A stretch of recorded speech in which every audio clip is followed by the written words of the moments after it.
So why aren't people staying here? Something's strange. Okay, Wellington has a so-so summer. It's not really beach place. Otaru has a pretty good summer season. The peak summer season is as long as the peak winter season, but it's not marketed as a beach destination. I come up here all the time. I've got a secret beach. It's beautiful. I'm not telling you where it is, but it's very, very nice. Otaru has unique history and culture. It's something that everyone in Japan knows about Otaru. It's got great market recognition. It's a gourmet destination. All the beautiful fish that come out of the sea, fruit and veggies from Yoichi, wine, it's got it all here. That's what tourists want. But both Wellington and Otaru have nice harbours. Wellington is the capital city of New Zealand, so there's a lot of public servants living there, which is not necessarily a good thing. They might be a minus for a city. But now that's something Otaru doesn't have. Otaru is losing population to bigger cities, to Sapporo, to Tokyo. Wellington is gaining. From small towns in New Zealand, people are going to the capital city. But they're both victims of that. I think the most interesting thing about Wellington is that the people there, the stakeholders, you had the government, the people, harbour board, they all wanted to do something and got together to make a development plan to make the city something that's good for everybody. And they focused on the port. By the redevelopment of the port, they decided to make it a beautiful place. Okay. One of the things that the Wellington people did was public consultation. So New Zealanders are very noisy. They're always big loud voice, we don't like that, we like this. Japanese people tend, and this is stereotyping, tend to say, shikaraganai, we can't do anything, we're just little people. And try and hope the government does something. So, but in New Zealand, everyone wanted to say. They had public meetings, what do you want to happen here? What do you think we should do? They've even got on the Wellington Waterfront homepage an ideas bank, where in the middle of the night you can think, hey, you know what? This is a great idea. You get on your computer, type it and send it through to them and say, how about trampolines on the waterfront? How about jugglers or anything? And they listen to it and say, well, no, that's a stupid idea. Or, hey, that's got merit. So they're getting input from many people. They're not relying on some bureaucratic elite to lead them. So what the Wellington people, they created a framework for development. They decided that they had to have a theme for waterfront development. What are the values? What's the purpose? What are the objectives? So their thinking was that the waterfront was a public asset. So therefore, it had to benefit the public. It had to benefit the citizens. And so they decided, what are the benefits? What do we really want to do here? And basically, the broad outline was to make the waterfront the focus of the city. To make it a lively place, 24 hours a day, 7 days a week. Make it a place for people to live, to work, to play, for tourists to come and visit. And I tried to get some good before and after photos, but I didn't manage, I'm sorry. But okay.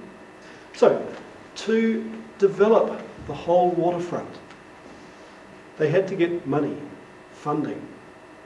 So, what do you think? How much would it cost Otaru City to redevelop all of the waterfront? Any idea? Have a guess in US dollars, millions. 30 million. 30 million. Yeah. What do you think? How much would the government have to spend to redevelop the whole waterfront? Yeah. No idea. It takes the initiative of policymakers, I think. Yeah, but they've got to have some money. So. Yeah, but they need to get the initiative. Yep. Well, for example, they're spending $4 billion. $4 billion to bring the Shinkansen here. So maybe Wing Bay itself. Everyone know Wing Bay? Yep. That cost $400 million to develop. That's only one small part of the harbour. So it's probably 10 times the size of that. So if you spend the same amount of money, you're probably, in Japan, you're looking at $4 billion. So the government, they got $10 million together to form a development company to develop the whole waterfront. $10 million doesn't go very far. I mean, you'd probably, it's 10 years salary for you, isn't it? with a few books. But they started the company with the idea, with two ideas. One is to get a return on the $10 million invested. So it's a company owned by the city, but they have to get money back to the city, pay a dividend. The other thing was they had to use the public land for public benefit. So their idea was to market waterfront land to private companies.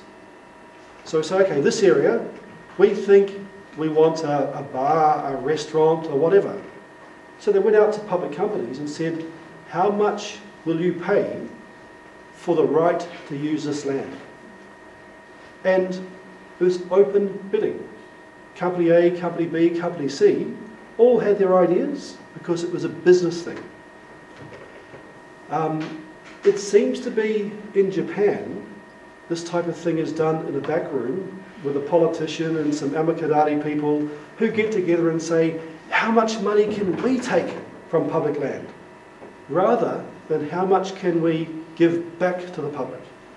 So there's a 180 degrees difference in philosophy.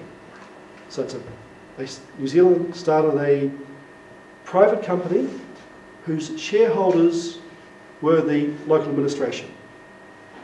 The company had to make money, and to make money they had to use public land to develop the area for the good of society.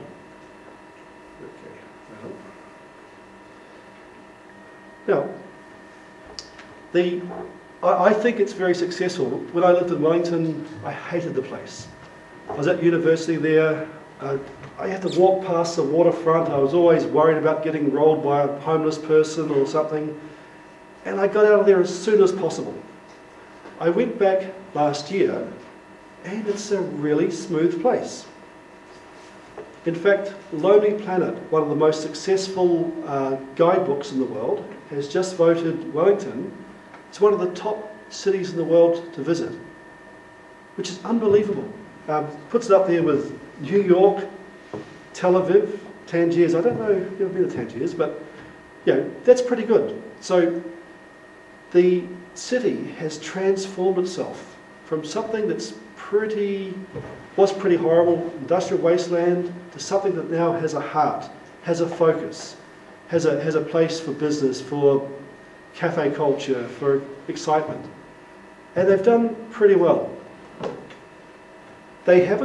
Tourist numbers have increased, but not dramatically. The project's still going through. So really,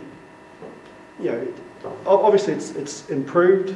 New buildings have been built, infrastructure's there. So I think it's successful, but it's still part of the way through.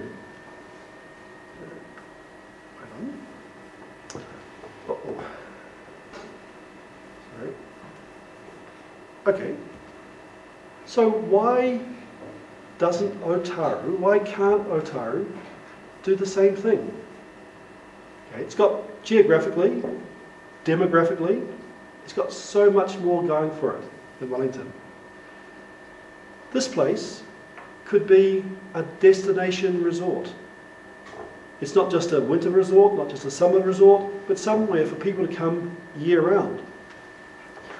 Getting on the plane, flying across to Hong Kong, I sit next to visitors, and they say their tourism experience, for people who've been to Otaru, the tourism experience is very high, highly recommended. They would come back again. So it's a beautiful place.